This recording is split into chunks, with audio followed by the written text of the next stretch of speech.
एक बार स्वर्ग में विचरण करते हुए कृष्ण और राधा एक दूसरे के सामने आ गए। विचलित से कृष्ण, प्रसन्नचित से राधा। कृष्ण सकपकाए, राधा मुस्कुराई। इससे पहले कि कृष्ण कुछ कह पाते, राधा बोल उठी, कैसे हो द्वारिकाधीश। जो राधा उन्हें कान्हा कान्हा कहकर बुलाती थी, उसके मुख से द्वारिकाधीश का संबोधन कृष्ण को भीतर तक घायल कर गया। फिर भी किसी तरह अपने आप को संभाल लिया उन्होंने और बोले राधा से, मैं तुम्हारे लिए आज भी वही कान्हा हूं। तुम तो मुझे द्वारिकाधीश मत कहो। आओ बैठते हैं। कुछ मैं अपनी कहता हूं, कुछ तुम अपनी सुनाओ। सच कहूं राधा, जब जब भी तुम्हारी याद आती थी, इन आंखों से आंसुओं की बूंदें निकल आती थी। राधा बोली, मेरे साथ ऐसा कुछ नहीं हुआ। न तुम्हारी याद आई, न आंखों से आंसू बहा, क्योंकि हम कभी तुम्हें भूले ही कहां थे। जो तुम याद आते, इन आंखों में तो सदा तुम ही थे। कहीं आंसुओं के साथ निकल न जाओ, इसलिए रोते भी नहीं थे। कान्हा, प्रेम से अलग होने पर तुमने क्या खोया, इसका एक आईना दिखाऊं तुम्हें। कुछ कड़वे सच प्रश्न सुन पाओ तो सुनाऊं। कभी सोचा है इस तरक्की में तुम कितने पिछड़ गए।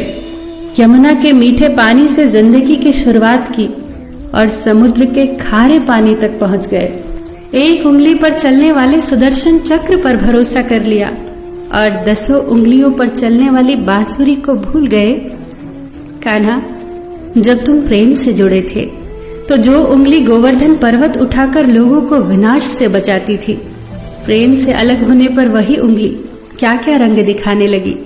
सुदर्शन चक्र उठाकर विनाश के काम आने लगी। कान्हा और द्वारिकाधीश में क्या अंतर होता है बताऊं? कान्हा होते तो तुम सुदामा के घर जाते, सुदामा तुम्हारे घर नहीं आता। युद्ध में और प्रेम में यही तो फर्क होता है। युद्ध में आप मिटाकर जीतते हैं और प्रेम में आप मिटकर जीतते हैं।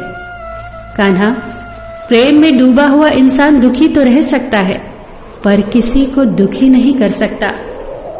आप तो कई कलाओं के स्वामी हो, स्वप्न दूरदृष्टा हो, गीता जैसे ग्रंथ के दाता हो, पर आपने ये क्या निर्णय लिया? आपने अपनी पूरी सेना कौरवों को सौंप दी और अपने आप को पांडवों के साथ कर लिया। सेना तो आपकी प्रजा थी, राजा तो पालक होता है, उसका रक्षक होता है। आप जैसे महाज्ञानी उस रथ को चला रहे थे जिस पर बैठा अर्जुन आपकी प्रजा को ही मार रहा था। अपनी प्रजा को मरते देख आप में करुणा नहीं जगी, क्योंकि आप प्रेम से शून्य हो चुके थे। आज भी धरती पर जाकर देखो, आपकी द्वारिकाधीश वाली छवि को ढूंढते रह जाओगे।